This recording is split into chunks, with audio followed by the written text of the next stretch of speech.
प्यारे दोस्तों, आप देख रहे हैं इरफानी नेटवर्क यूट्यूब चैनल और मैं हूं मोहम्मद इरफान। झारखंड मजहब इस्लाम को अपाहिज कहने वाले पर, जी हां दोस्तों, मजहब इस्लाम को अपाहिज कहने वाले पर आया अल्लाह का भयंकर अजाब। और आज का वीडियो भी दोस्तों बिल्कुल सच्ची घटना पर आधारित है। एक ऐसी घटना दोस्तों जिसने जो शख्स इस्लाम को, मजहब इस्लाम को अपाहिज कह रहा था, अल्लाह तबारक व ताला ने कैसे उससे खुद अपाहिज बना दिया दोस्तों। जब पूरी जानकारी लेंगे इस वीडियो में दोस्तों, जानकर आपके भी रोंगटे खड़े हो जाएंगे कि कैसे अल्लाह तबारक व ताला ने जो मजहब इस्लाम को अपाहिज कहता था, खुद उसको अपाहिज कैसे बना दिया। तो अल्लाह का करिश्मा कहे दोस्तों, या जैसी करनी वैसी भरनी कहे, जो कुछ समझ सकते हैं। लेकिन आज का वीडियो भी सच्ची घटना पर आधारित है। यूं तो दोस्तों आप लोगों ने मुफ्ती सलमान अजहरी और नरसिम्हानंद सरस्वती के बारे में आपने सुना ही होगा।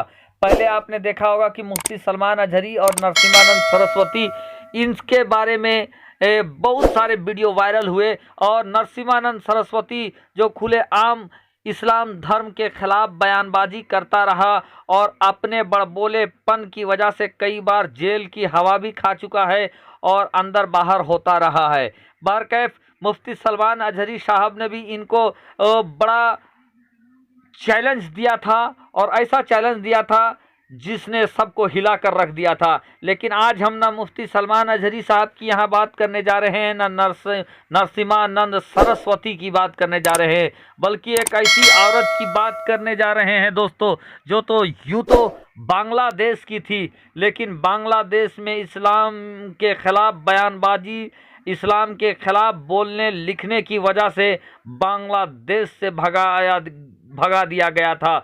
और बांग्लादेश से भगाए जाने के बाद ये औरत भारत में आकर रुक गई थी, भारत में शरणार्थी बन गई थी। क्योंकि हमारा देश ऐसा देश है दोस्तों कि कोई अगर शरणार्थी बनकर आता है, कोई अगर बाहर से आता है, यहाँ रहने को अगर चाहता है, तो फिर दोस्तों यहाँ के लोग और सरकार भी उसके प्रति नरमी अख्तियार करती है। और उसी तरीके से बांग्लादेश से भागी हुई, इस्लाम को भला बुरा कहने वाली ये औरत, जिसका नाम तो यूं तो नाम अगर इसका सुनेंगे तो वो मुसलमानों वाली नाम है, तस्लीमा नसरीन। जी हाँ दोस्तों, तस्लीमा नसरीन नाम मुसलमानों वाली, लेकिन काम जो था दोस्तों यकीनन मुसलमानों वाला नहीं था।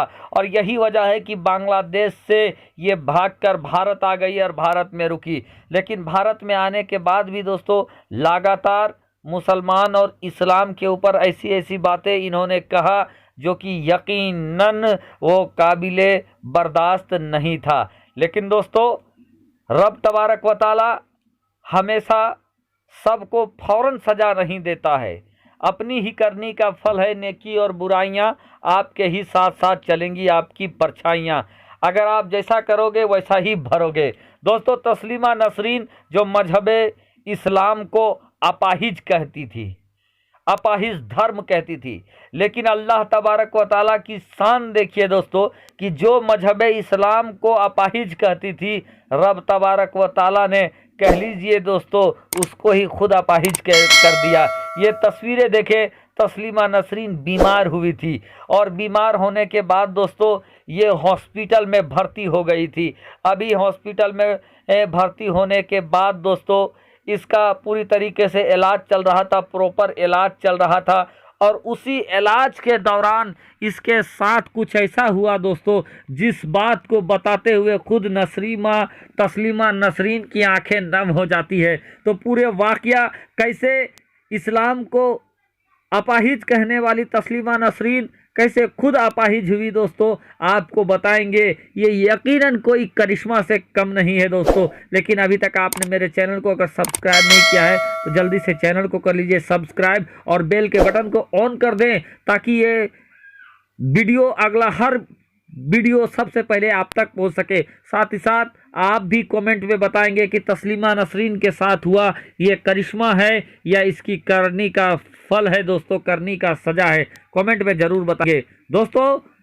मजहब इस्लाम को अपाहिज कहने वाली तस्लीमा नसरीन जब बीमार होती है बीमार होने के बाद हॉस्पिटल में भर्ती कराया जाता है।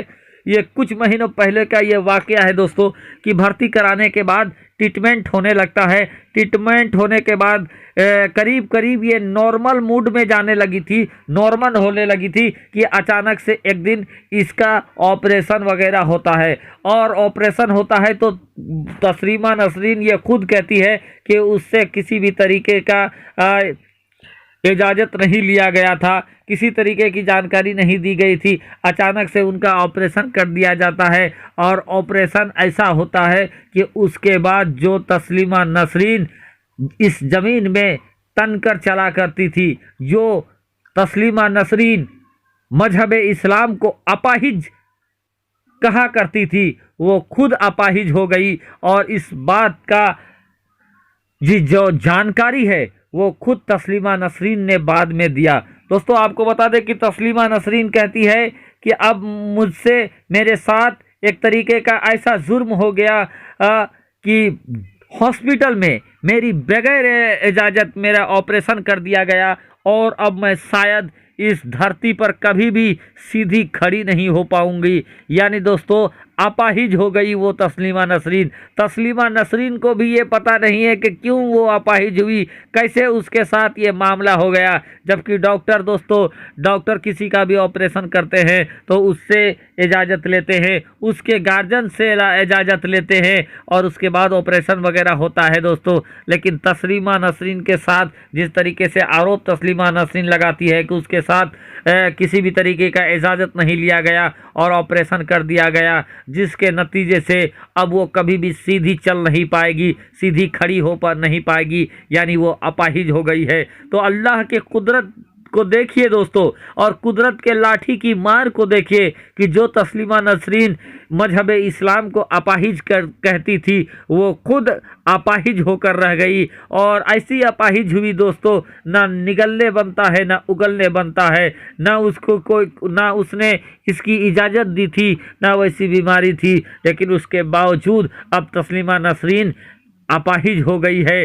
क्योंकि ये मजहब इस्लाम को अपाहिज कहती थी, तो अल्लाह तबारक व ताला ने लोगों के लिए एक बहुत बड़ा सबक बना दिया है दोस्तों। और दुनिया में लोगों के हिदायत के लिए ये एक तरीके का जरिया बना दिया है कि इससे तुम लोग कुछ सीखो। और जो मजहब इस्लाम को भला बुरा कहते हो, आप इससे सीखो और देखो कि जो इस्लाम को भला बुरा कहता था, जो इस्लाम को अपाहिज कहता था, रब तबारक व ताला की जब पकड़ हुई तो वो खुद अपाहिज बनकर रह गई। इसके बाद मैं जो 2 वीडियो और लाने जा रहा हूं दोस्तों सच्ची घटना पर, उसको भी देखें, वो भी रोंगटे खड़े होने वाला होगा।